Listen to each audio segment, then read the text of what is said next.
Hello everyone, welcome to the new sports channel called That One Sports Fan. In this channel, we're basically going to be covering a lot of NFL content, mixed martial arts content, mainly particularly in UFC and NBA content as each of their seasons go on. Topics will mainly range from reactions, any sort of hypotheticals within it, tier lists here and there, and just whatever I feel like really talking about in terms of sports within those three categories. We're first going to start off with the NFL East, so we're going to do the NFC and the AFC. And this will be mainly the preseason review and predictions of what I think the teams are going to end up being at the end of the year as of this point. The format B will first of all state off what the last year's signings were in terms of the NFL as a whole and then the conference, whatever the key additions were, either from like the draft, free agency, trades, their subtractions, same sort of thing, their schedule, their entire schedule is going to be laid out, and it's going to be whatever I think they're going to win or lose. And we're also going to go over toss-ups matches, which is basically going to be, at least in my opinion, teams that are on the very similar tiers to each other that I think, they can either win or they can lose. X factors basically being like teams, like they have a certain player that I think if they were to elevate it, these teams do a lot better, or teams that like they underperform that I think they do a lot worse. And go over the ranges, which is floor, which is the lowest reasonable finish that I can see happening. Kind of being just like, if Bailey is going to be the result of toss-up games, ceilings would be the highest reasonable finish I can see, and expectations is what do I see happening. The order is where do I think the Saints will be at the end of the season. New England Patriots.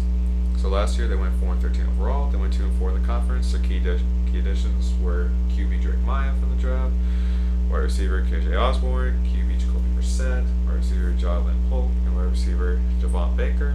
The key attractions were offensive Trent Brown, QB Mac Jones, and wide receiver Devontae Parker. So this overall the schedule as a whole.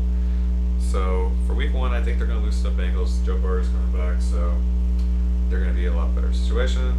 Second week, they have the Seahawks. I think that's going to be a loss from them because I just feel like the Seahawks have too many good pieces around each other with DK Metcalf, improvement from Jason Smith and Nigba, and just overall, just like the defense as a whole, they have improvements. Week 3, they have the Jets. I think they're going to lose that game. Mainly overall, just for most of it, it's like, this team's, it sucks. Like, quite frankly, it kind of sucks. I can only see them having, toss-up games between, the Titans, the Cardinals, Chargers, Bills, mainly. So I can see being, toss-ups. So the hypotheticals. The main one's going to be Drake Maya, because he's a rookie quarterback that's not in a very great team right as of now. So we'll see how it happens. And defense, the main thing is, can they stay healthy? Because last year we saw many of injuries across the entire thing. The main one being Christian Gonzalez, who would have won Defensive Rookie of the Year if he didn't get hurt. The ranges, I can see this team going winless, quite frankly, because it's just they just don't have that many good pieces, and their schedule is relatively kind of hard. In terms of if they can get any noticeable wins, ceilings, I think it could be 5-12. This is if assuming that Drake Maya plays above expectations of what it's kind of seeing, which from what it seems like he's going to be a pretty good rookie quarterback. And expectations, I think they're going to go 3-14 overall, 1-5 in the conference. The Buffalo Bills, last year they went 11-6, 4-2 in the division. The key additions were wide receiver Curtis Samuel, center Connor McGrove, wide receiver Mac Holland, and wide receiver Keenan Coleman. Their subtractions, this is quite frankly horrible. Wide receiver Stephon Diggs, safety Jordan Boyer, safety Mika Hyde, edge Leonard Floyd, cornerback Tre'Davious White, cornerback Dane Jackson, wide receiver Gabe Davis, and center Mitch Morse. They lost a lot, to be fair. They also did have to really suffer with cap space for this offseason, but still, it's they could have done a little bit better than this. In terms of their schedule, it's just I can see them just beating teams like Cardinals, Jaguars, Titans. That's kind of they can just beat them on those teams. But just in terms of all the other good teams, they're going to face the Ravens week 4, Texans week 5. They're going to face the 49ers, Rams, Lions, Chiefs. All of them, I think they're going to be teams that's good. They're going to fair lose to. However, I do say this for the toss-ups, I can see them a toss-up with the Colts. They're still not a bad team, and the reason why I can't say that is because they have Josh Allen. And also say Dolphins is a toss-up because it's because of weather. It's really only a toss-up for most of the Bills just because of weather is a factor. And Patriots is a toss-up because I can see the team being quite awful. X factors, wide receiver room. I see a bunch of twos, no ones, a whole lot of shit, no piss, but just like it just quite frankly it just like is one of the most worst like receiving rooms I've seen. Josh Allen's turnovers. He had 18 interceptions along with 4 fumble losses. It's just kind of like, can he take care of that ball? Like, if he can take care of the ball, there's a lot of good opportunities for the team. The range, I can feel like this team can go from 3 to 7 wins overall, and my expectations for them is probably going to be around like 5 to 12. It really just depends on if the receivers can be solid and if Josh Allen can stop turning over the ball. The Jets, they went 7-10 last year, 2-4 in the conference. They're gonna get Aaron Rodgers back from injuries. Along with that, they also have wide receiver Mike Williams, offensive tackle Morgan Moise, offensive tackle Fazanu. I'm really bad at pronunciations. I'm very sorry for the beginning of this for anyone who's of origins of these players. Offensive tackle Tyron Smith, guard John Simpson, and edge Hassan Reddick, which I personally really like the Eagles. So the fact that they kind of lost Hassan from free agency to the Jets, kind of disappointing, honestly. I wish they would have kept him around. The key subtractions is edge Bryce Huff, defensive end John Franklin Myers, and QB Zach Wilson. Thank God they got the mom hunter out of New York. The schedule, it's just like, it really just depends like how well Aaron Rodgers plays. I see this team winning a lot of games just based on how good that defense is. So like they're gonna beat up on the Titans, they're gonna beat up on the Broncos, Vikings have got worse, Steelers I think can beat up on them, Cardinals they easily beat up, Jaguars are gonna win too. Like Patriots and Bills, I think those teams are gonna be horrible this year. So it's like they're obviously gonna win against them. And then just the toss-up games is mainly between like Colts, Seahawks, Rams, and Dolphins really. That's the only teams I can really see them like possibly like just going up against. And like the main factors is just Aaron Rodgers. Like, can he play the whole year without any sort of major injuries? And also just overall just like the development of like the other players. Like they have a bunch of like young like in Sauce Gardner take even more steps. Like I understand, yeah, like last year like no one really was like throwing the ball towards the side because it's just like, why would you? But like Garrett Wilson, like Breece Hall, like could those guys take another step like Sauce Gardner has over this time? The range, I feel like this team can go 10-7 if it's like if Aaron Rodgers gets hurt again, because it's like that defense and the weapons around them are just too good for them not to at least go 10-7 this year based upon their schedule. And ceiling, I think they can also go 15-2. It mainly just depends if Aaron Rodgers can stay healthy and if they get a good rise out of one of the young guys. But overall, I think they're gonna go 12-5. And then the last one for it is Dolphins. Overall, I think they can go pretty well so far. They had a good amount of like additions to the offense. I think this team will honestly be like one of the scariest offenses in the entire league. Like they already went 11-6 last year and 4-2 in the conference. They added linebacker Jordan Brooks. They added Chop Robinson, safety Jordan Poyer, tight end Jones Smith, and they had old man Odell Beckham Jr. It is surprising how this man has bounced from team to team to team ever since he got drafted. Like honestly, did not really expect that for him. The main subtractions, they lost Andrew Von Ginkel, cornerback Xavier Howard, guard Robert Hunt, linebacker Jerome Baker, safety Brandon Jones, and defensive tackle Christian Wilkins, which I honestly think that's really bad. The fact they couldn't re-sign him was honestly quite disappointing to see. Overall, like for this team, like yeah, I understand like for the Bills, I wrote that they had a toss-up game for them based upon weather, but honestly I just feel like the Dolphins are just way too good for them not to have it, where it's gonna like the Dolphins are so good, it like for them to even lose to the Bills on week 9, it would have to be like they have to fuck up so badly for them to even like lose. But overall, like this team is like really good. Like I can only really see them losing to like the 49ers and the Browns really, and just like they beat all the bad teams, and like the only main toss-ups is Seahawks because of their defense, Colts because I think the Colts are going to be like a sneaky good team this year, Rams again more like if Stafford can be healthy, Cooper Kupp can be healthy, and like all sort of stuff. Texans have a massive improvement, and then just the Jets just based on like how they, from what I said previously.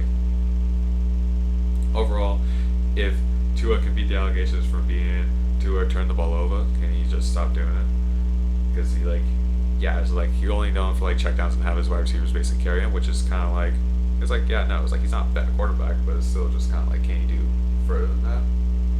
And overall, just the defense, like how much does Christian Wilkins like really impacts this defense moving forward? I think that's a really main factor that has to be considered. And honestly, I feel like the expectations, I think they're going to tie the Jets, but they're going to win the tiebreaker, I feel like, just based upon like how their game plays. And overall, I think the summary is going to be there's a lot of hypotheticals when it comes to the AFC East, mainly just between the fact of just kind of like if there's any sign of rookies, there's a lot of return from injury-prone players, and overall just the age, like a lot of like the players within the teams, like they have a lot of older pieces, so it's kind of like we have to see like can they actually perform well. And basically, I just feel like it's going to be a battle between the Jets and the Dolphins for the division title.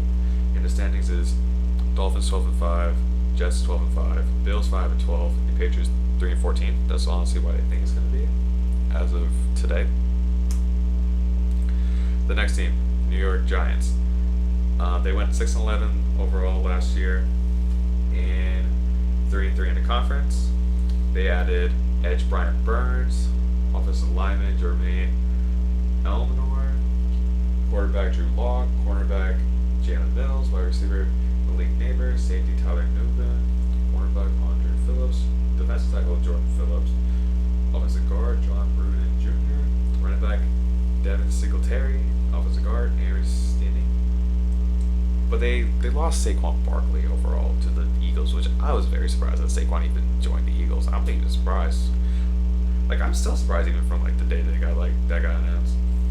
They lost their guard Brent Benson. They lost Paris Campbell, who solid receiver. They lost safety Xavier McKinney, cornerback Tyron Taylor, and defensive tackle A'Shawn Robinson. Again, same thing like the Patriots. This team just sucks. Like, they just quite frankly just suck. Like, I can see them like only really winning against the Vikings and the Commanders, really. And even then, I'm still like highly questionable with that because like this team just quite frankly sucks. Like, they need to have a massive like shake up on that roster. Like, can just Dan Danville just have one good year? Like, if he can have one good year, I think we'll be solid. And like, how much does like Saquon Barkley's like departure impact this team? And quite frankly, like, I just think like this team's gonna be horrible. I feel like Daniel Jones is gonna have to learn to play. Like, I have to go like outside the NFL league and play like. Prepare to learn the Canadian accents. That's all I have to say for Daniel Jones if he plays horribly again. And I think just like the same overall, I think we just go like 1-16 really, because it's just like how are they gonna beat teams? Like, they just don't have like much of anything. Like, yeah, they have a good like start to a rebuild, but it's gonna be like that one year where it's like you're gonna do like horrible. Like, I'm a Bulls fan for reference for like when we go into the NBA. It's like we have dealt with massive rebuilds the entire time. And it's just like 1 year where we just like absolutely just suck. That's why I feel like it's going to be for Giants fans out there. Washington Commanders. Now, they honestly had one of the busiest off seasons I have on the entire like throughout the entire like NFL. Which is honestly it's pretty good given the fact that it's like they went 4-13 and shows more of like urgency. But the problem is like how they did it. It's like the same thing with the Giants, where it's like I just feel like it's just like, yeah, they're having a rebuild and retooling. But at the same time, it's like it's gonna end up being a situation where it's just kind of like they're gonna have to like have like that one awful year again, and then hopefully do something better off of that year. Which is like they added like Nick Allegretti, Tyler Bates, and offensive tackle Brandon Coleman. They added all those offensive linemen for their skill room. They added Jaden Daniels, Austin Eckler, Zach Ertz, Marcus Mariota, Luke McCaffrey, Brandon McManus, and Ben Stinna. And on defense, they added Doris Armstrong, Jeremy Chin, Michael Davis, Shinlin Farrell, Dante Flower Jr., Frankie Love, Jervain Johnny Newton, Mikey Sanresi, and Bobby Wagner. Like, I'm even surprised Bobby left again from the Seahawks. Like, dude, just like, you should just stay a Seahawk. Just retire there, man. Like, come on. And no one really lost Kobe Barton, Jacoby Brissett, Cameron Curl, Kendall Fuller, Antonio Gibson, Sam Howie, and Curtis Samuel.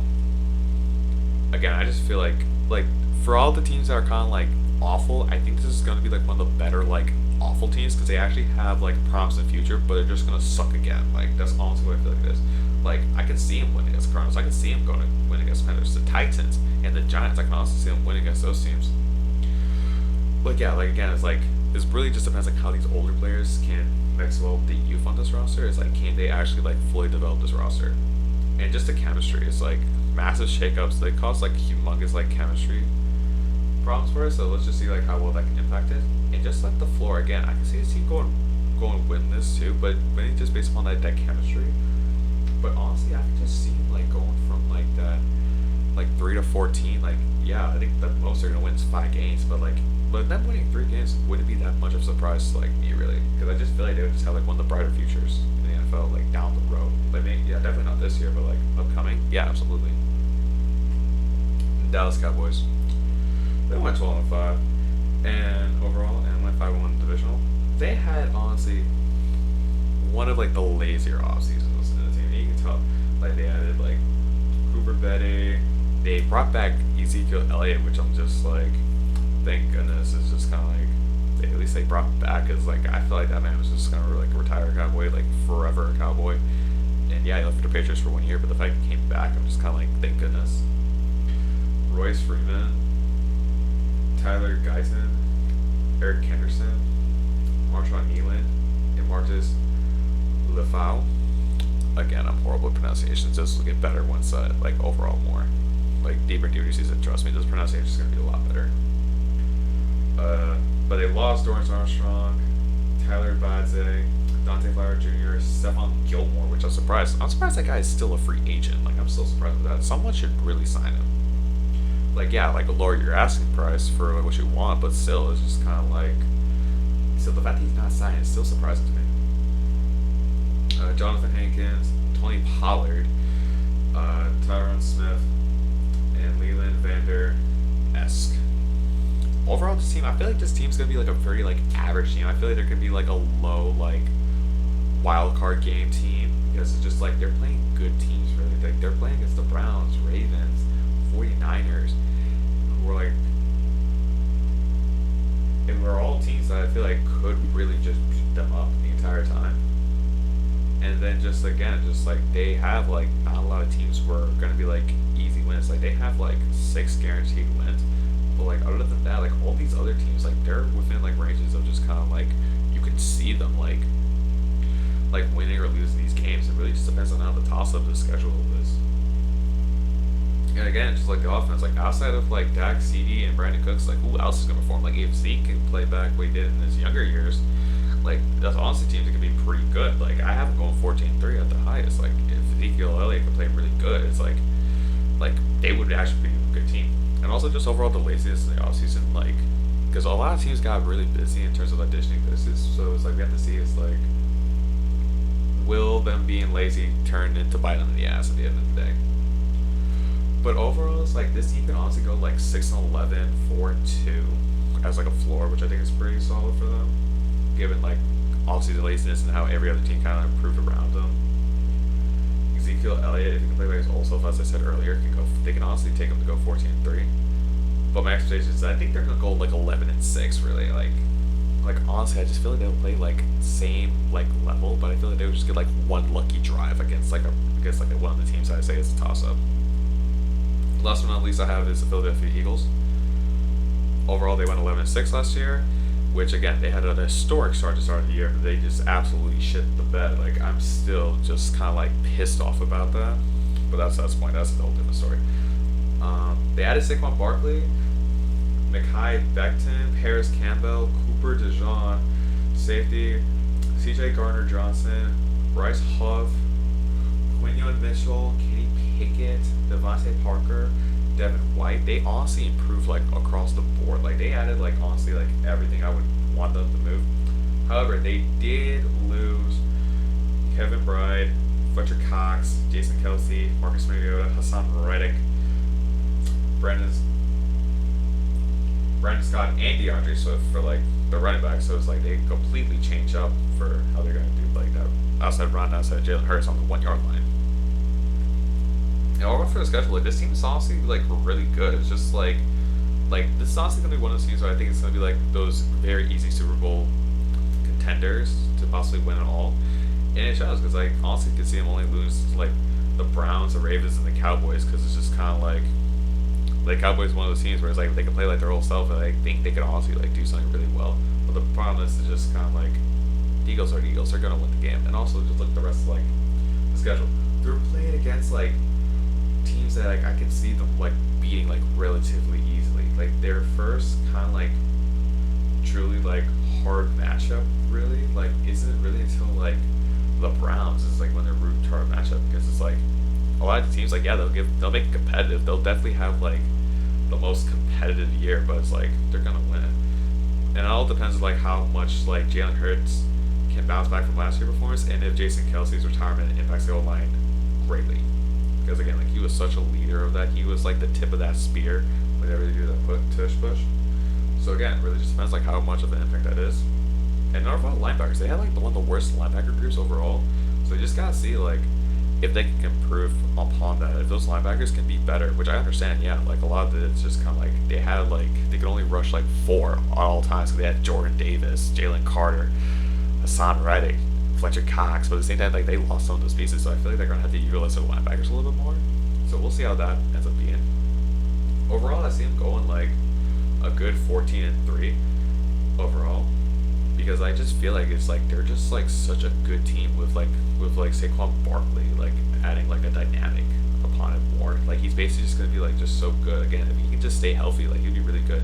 Which honestly I think he would, just based on the offensive line unit and just overall just like how it plays. This is one of the first teams I cannot generally see going 17-0, but like I highly doubt it. Like, but it's like one of those teams where just like you could see it happening if they can get a really good momentum run like they did last season, but actually finish it off.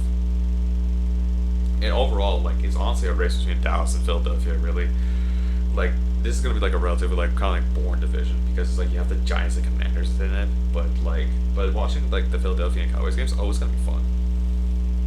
And that's it. Next up will be the North. Make sure to subscribe and like the video. And also make sure to follow the Instagram and TikTok, which will be linked in the description below. That one sports fan. And I'll be signing out. See you tomorrow, guys.